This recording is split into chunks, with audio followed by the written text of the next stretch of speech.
lugares más emblemáticos de Florencio Varela. En esta oportunidad, el Museo Provincial Guillermo Enrique Hudson. Pero qué mejor que recorrerlo junto a una de las personas que hace tanto tiempo trabaja en él.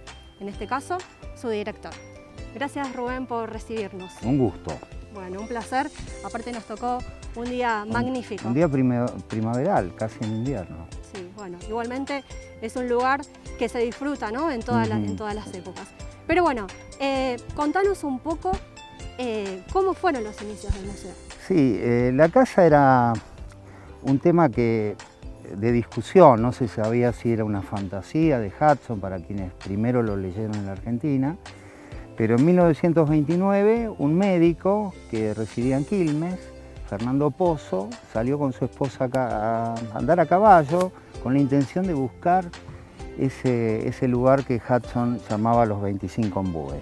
Y dio con esta casa, que tenía techo de chapa, pero al levantarlo encontró esas tejas tan características en las casas en las que habitó la familia, porque las tejuelas de madera las hacían traer de Estados Unidos, que era el lugar originario de donde provenía este matrimonio, y las emplazaron en un rancho que ya era muy antiguo.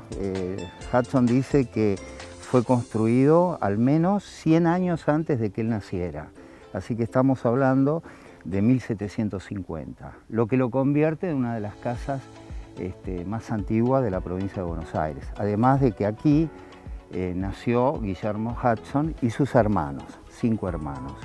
Así que en 1929, bueno, fue un acontecimiento para los lectores de Hudson de que Fernando Pozo hubiera dado con el lugar. Y comenzaron, bueno, las visitas de escritores, de lectores, de gente interesada en la literatura. Y en 1965 el gobernador Marini nombra a la primera directora, la sobrina nieta de Hudson, Violeta Ciña. Y allí empezaron con efectividad las recorridas para las escuelas de la localidad y un poco la dimensión internacional de Hudson, que para muchos también era fantástico lo que Hudson escribía. La verdad que sí, y Guillermo, es como que lo estamos tuteando porque significa tanto para Florencio Varela, pero bien como vos me decías, con estas personas que se inicia el museo, queremos saber y contarles a los que nos están viendo que en ese momento no era Florencio Varela. Nosotros tenemos la suerte de que, bueno, después que... son subdivisiones que se van haciendo por la población. Varela alcanzó un nivel productivo y poblacional hacia fines del siglo XIX y se convirtió en un partido autónomo, así que la casa natal de Hudson es patrimonio tenemos la suerte de que Varela. En este momento sea patrimonio nuestro y bueno, y que sea un orgullo, obviamente, es un orgullo. Que seamos conocidos en todo el mundo. Bueno, ya estamos dentro del rancho, ¿no? Con tanta historia. Contanos. Acá vivían 8 personas, así que... 8 personas. Bastante, sí, llama la atención, llama ¿no? la Uno atención. ve la dimensión de la casita y no lo puede creer, pero bueno, después nos vas a contar un poco lo que tiene que ver con el entorno natural, que también es tan importante. Pero ¿cómo era la construcción de esa época? Bueno, te contaba que con 300 años la construcción ha pasado muchas historias. Y se ven en el muro que hemos dejado al aire, porque tiene una cobertura reversible que se puede quitar, pero la mantenemos para proteger estos ladrillos, que algunos se ven son crudos, son adobones, y otros son cosidos. Son como cicatrices del edificio que está completo, no era más grande que esto. Así que, bueno, los Hudson se lo compran un cuñado de Rosas, a Tristán Nuño Valdés, y ya para esa época era muy antiguo el edificio.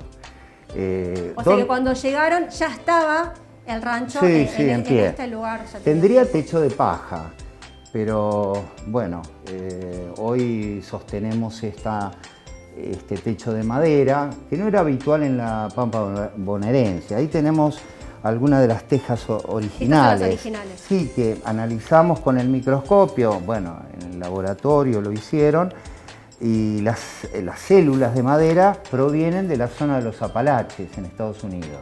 La madre era de Maine, bien al norte de las colonias, de las 13 colonias, y el padre tenía la familia un astillero de reparaciones en Boston. Así que en vez de ir al oeste, como en esa época se hacía, se vinieron al Río de la Plata y compraron esta estanzuela que, repito, se llamaba Los 25 Embúes. Ya tenía ese nombre. Claro, y con el que se ha inmortalizado. ¿Y era así? ¿Tenía 25 embúes exactamente? Sí, sí. Él prevé que el ombú va a desaparecer porque no tiene madera. Dice, no sirve de nada y la civilización se va a deshacer de él. Pero bueno, por fortuna no ocurrió eso. Y dice, el lugar tenía los 25 embúes en fila, digamos, como dando al Camino Real, que es la actual Ruta 53, a el Fondo de la Legua, que sería la Avenida Hudson. Y cuando ellos se mudan, dice que los embúes se veían sobre la elevación, porque la casa está sobre una de las más altas elevaciones de la zona, porque la pampa es la pampa ondulada acá. Y para eso describe, dice, la pampa es como una mesa de billar, pero donde yo nací tenía el encanto de estar ondulada. Por eso la llamaron siempre a Varela la pequeña Córdoba. Pequeña Córdoba, exactamente. Por el clima también. Que... Hudson, más allá de los historiadores, aporta elementos de la historia en sus novelas, en sus cuentos, y también en todo lo que probó, artículos periodísticos para revistas y su constante trabajo institucional. Fundó, por ejemplo, la RSPB, que es la institución hoy ecologista más grande del mundo, y él fue su director en Inglaterra. Alguien que nunca fue a la escuela y que nunca dejó... Claro, en esa época, vos bien decís, tenía una, digamos, educación que se la brindaba a su madre. Sí, en este edificio su mamá había traído 400 ejemplares de escritores. No es así como se llama, estoy viendo ahí, sí, observando la sala, tiene el nombre, ¿no?, de su madre. Carolina Pingui, que fue una persona que se arraigó. Ella no se quería volver a Estados Unidos, ¿no? Pero no la pasó muy bien. Aún así, él cuenta que, por ejemplo, cuando se hacía un juego del pato, la persona que ayudaba a hacer los vestidos a las señoras era ella, porque tenía una máquina de coser muy chiquita que había traído de Estados Unidos. Hacía picles de durazno, cosas raras acá. Fue nodriza de vecinas que no podían que sus chicos amamantaran. Así que era una familia muy entrañable para el campo, que ellos habían adoptado, de hecho murieron todos acá. Su madre en los años 50, a fines de la década del 50, y su papá en el año 68. Y ya Hudson se hizo un andariego para esa época. Venía acá, estaba su hermana, y bueno, acumulaba elementos que a él lo ayudaban a escribir. Y que esos trabajos primeros, de los años 1864 en adelante, firmaba Conchitas, porque este paraje se conocía como Conchitas por el arroyo. Por el arroyo. Otro tema que después vamos a poder ir hablando. ¿Continuamos? Sí. Pero vos me nombraste que él estuvo en Inglaterra. ¿Es ahí donde se hace realmente conocido? Sí, los informes que él envía, y que fue Hermann Burmeister, el único científico que estaba trabajando en Buenos Aires de manera seria y sistemática, bueno, dio origen al Museo Bernardino Rivadavia, que hoy se puede visitar en Parque Centenario. Y Burmeister, que era alemán, le decía a Hudson, mire, yo entiendo sus virtudes, sabía hablar inglés, el gauchito que hablaba también el inglés, le dice al cónsul norteamericano, pidiéndole que le dé algún trabajo, porque él desde el museo que estaba armando no podía. Entonces llegan los trabajos a Washington, se sorprenden y bueno, Inglaterra era el gran museo del mundo porque estaba en plena acción imperial y traían cosas de todos lados y bueno, Sudamérica era importante. Darwin había estado algunos años antes y Hudson ya había leído El origen de las especies, así que se incorpora a la vida científica de Inglaterra. Entonces él no andaba muy bien de salud, tenía un problema coronario y prueba suerte vendiéndole su parte a sus hermanos y se va a Inglaterra con muy poquito dinero. Y allí se instala, no la pasa bien, pero empieza a escribir. Lo empiezan a publicar recién a los 40 y tantos años algunas revistas de Inglaterra, Cornhill Magazine, Merry England, y los primeros libros es la primera novela, digamos, importante es esta, La Tierra Purpúrea, que son sus aventuras, o la de un personaje, Richard Lamb, en el Uruguay, que es, yo creo, el gran libro del Uruguay hoy, y que lo reconocen, se han hecho encuentros muy importantes. Y después sigue probando, prueba el ensayo, por ejemplo, El naturalista en el Plata, que es casi inmediatamente posterior a Tierra Purpúrea. Tierra Purpúrea por lo rojo, ¿no? La sangre, las luchas entre blancos y colorados muy cruentas. El naturalista en el Plata es un libro sobre la vida natural de toda esta región y bueno, habla del puma, del yaguareté, de la vizcacha. Entonces empieza a trabajar la ficción y el libro de ensayo de historia natural. Y bueno, ya para principios de siglo escribe un libro por año, ininterrumpidamente hasta su muerte en 1922. ¿Por qué llegó a Japón, por ejemplo? Sí, te iba a preguntar, me llama la atención. Sí, ¿no? hay algunos en italiano, en francés, hay en portugués, pero todas las obras de Hudson se tradujeron al japonés. ¿Por qué? Porque cuando se da la revolución Meiji, se impone la dinastía y el shogunato cae, es decir, los shogunes, los samuráis, toda esa Japón legendaria, desaparece y ellos imponen un sistema educativo muy parecido al de la Argentina. Así como estuvo Sarmiento acá, bueno, toda esa generación, en Japón pasó un fenómeno equivalente y dijeron, necesitamos que los chicos sepan hablar inglés, que es el idioma un poco universal en esa época para el comercio y para la industria y para la tecnología. ¿Y qué tiene de ventajoso Hudson, además de ser para la época, para muchos colegas, el mejor escritor en lengua inglesa? Que esto es sorprendente. Alguien que nació en alguna de estas habitaciones se convirtió en esa época en el gran escritor en lengua inglesa. Una lengua materna, pero que no era pura, porque su mamá y su padre eran norteamericanos. Y Japón lo adopta.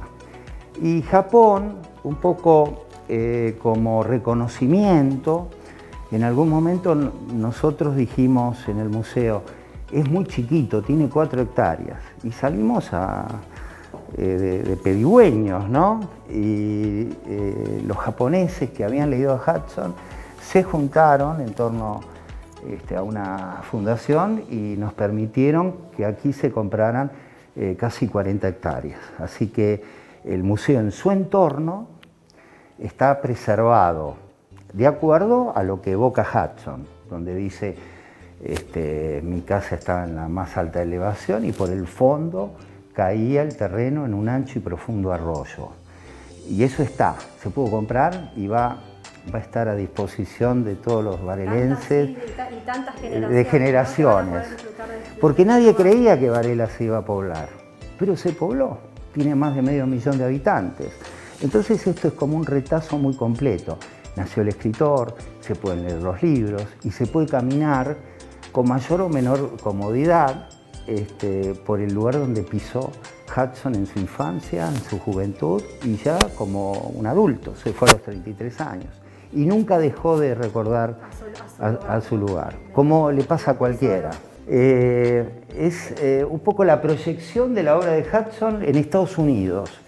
Estados Unidos es el país de los cómics, ¿no? El género se desarrolló fuertemente allí. Y eligieron a un personaje de una novela de Hudson, Rima, la novela se llama Mansiones Verdes, que tuvo una versión cinematográfica en la que estuvo Audrey Hepburn como personaje central y Anthony Perkins. Y la dirigió Mel Ferrer, ¿no? En Los Ángeles, en Hollywood.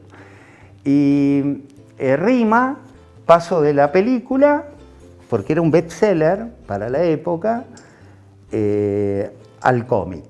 Y hoy todavía tiene vigencia en las aventuras con los superhéroes. Sí, estoy viendo imágenes, ¿no? Ahí con Sí, aquí la especialista es Mercedes y ella compra los cómics, además es conocedora, y está la Mujer Maravilla, le cambian la fisonomía, la hacen rubia, le ponen un piercing, pero hoy mismo es un personaje vigente, que es una de las tantas facetas que tiene Hudson. Yo considero que la más importante es la del futuro que nos viene con problemas graves a nivel planetario, el cambio climático, y Hudson va a ser inspirador.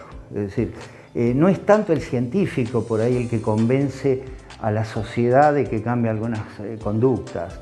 El artista tiene, y más si tiene algo de ciencia y de arte, como es el caso de Hudson, ese poder de convicción, ¿no? Y bueno, todos los barilenses somos de alguna manera herederos de esa visión, que es una visión actual y con mucho futuro. Por eso hay que cuidar este lugar en la medida que se pueda, ¿no? Bueno, en este panel lo que me está llamando más la atención, si bien veníamos hablando de lo que tiene que ver con la herencia tanto del naturalista como escritor, algunas actividades que nos corremos un poquito, ¿no? De ese lado, como son las fiestas, ¿no? Que se desarrollan dentro del museo.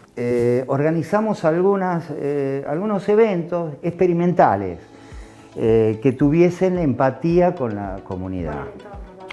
Acá, bueno, Varela es un pueblo de inmigrantes. Hubo portugueses, italianos, japoneses. Y últimamente en el agro, mucha gente del noroeste. Y vino una asociación, Coya, acá está Elena Flores, y nos dijo, este lugar tiene características especiales para la Pachamama. Y nosotros en los años 90 yo no sabía, dije, probemos. Y bueno, tuvo éxito, empezó a venir gente.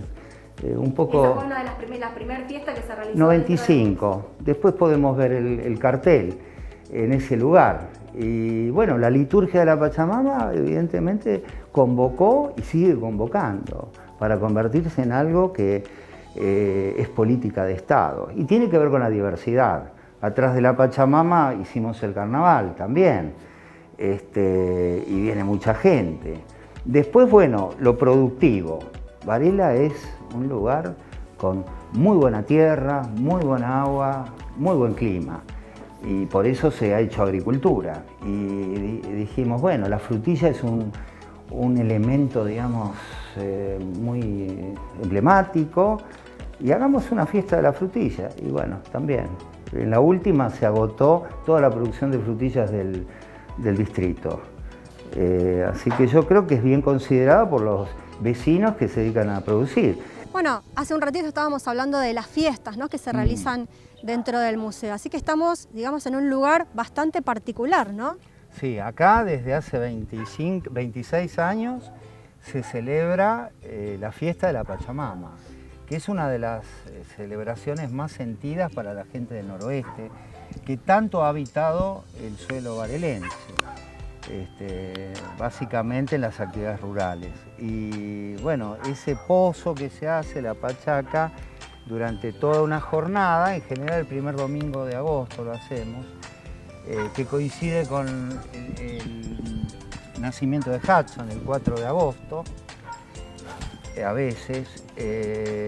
Bueno, congrega acá a muchísima gente con música, con danzas, con mucha alegría, como es la Pachamama, ¿no? Que ya está en los listados de las grandes celebraciones de la Argentina. Tal cual, si bien vos decías, ¿no?, que se origina en las provincias del norte, tan arraigado está ya ahora en todos, ¿no?, los rincones de nuestro país. Es un evento, digamos, propiciatorio para la agricultura y vinculado a la mujer.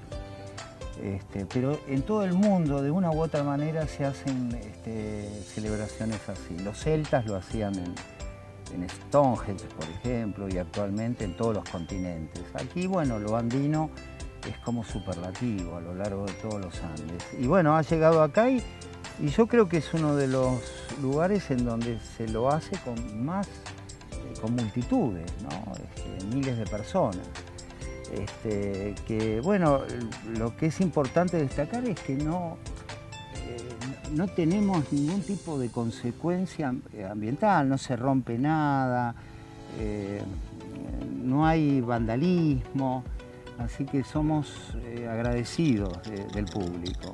Y bueno, ver una especie es muy significativo para valorar el propio patrimonio, ¿no? Porque así como hay un patrimonio cultural, o un patrimonio monumental, en el caso de la casa natal de Hudson, hay un patrimonio natural que lo tenemos que conocer para poder cuidarlo, porque es muy valioso. Y es lo que intentamos con las visitas de las escuelas, que para nosotros es un gusto recibirlas, ahora bueno, por Zoom, pero... Por Zoom, entonces los chicos sí tienen la oportunidad, aunque sea de seguir participando. Armamos, bueno, no hay ningún tipo de peligro, no hay que convocar con autorización de los maestros, salvo que la escuela lo pida, pero bueno, todos los chicos en su computadora, en su teléfono, podemos hacer acá una recorrida escuchando los pájaros, viendo las plantas. Y caminando. Qué bueno que no se haya perdido ese contacto con los chicos. Bueno, la verdad que nosotros hemos tenido la oportunidad, ¿no?, con uno de nuestros programas, de traer a distintas escuelas y bueno, los chicos la verdad que se van maravillados de este lugar. Yo te lo agradezco y el turismo de mediana y tercera edad. Y también podría ser de cuarta edad, aunque el lugar es hostil algunos días, ¿no?, por el frío y la humedad. Ayer estaba bastante frío, hoy es un día sí, pero es un lugar que se aprecia, se disfruta en todas las épocas del año, porque cada época del año uno tiene, bueno, vos me decías cómo sería la flor, entonces no sé, como que vamos viendo, ¿no?, la evolución, sí. Los colores, los aromas van cambiando en cada época y es un placer, la verdad que te súper agradezco de que nos hayas permitido un poquito hoy recorrer este lugar. A mí me toca, bueno, durante estos tiempos, bueno, custodiar.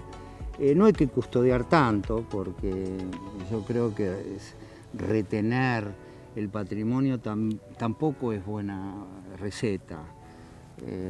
A mí me encantaría que, bueno, Florencio Varela, todos sus habitantes, que muchos son recientes, porque cuando yo empecé había algunos miles de habitantes. Hoy tenemos una población de una gran ciudad, superior a ciudades muy conocidas en el mundo que tienen menos población. Entonces, en la medida que todo el mundo sepa de qué se trata esto, y vos lo estás haciendo a través de estos recursos, la gente lo va a amar y lo va a valorar, ¿no? Y lo va a usar porque las letras no son solamente algo del deleite, sino también para la vida cotidiana. Leer nos ayuda a vivir. Bueno, así que invitamos no solamente a conocer el museo y su entorno, sí, sino también a acercarse un poco a la lectura. Que nos vuelvan locos. Si alguien no encuentra el teléfono, se equivocó, que insistan.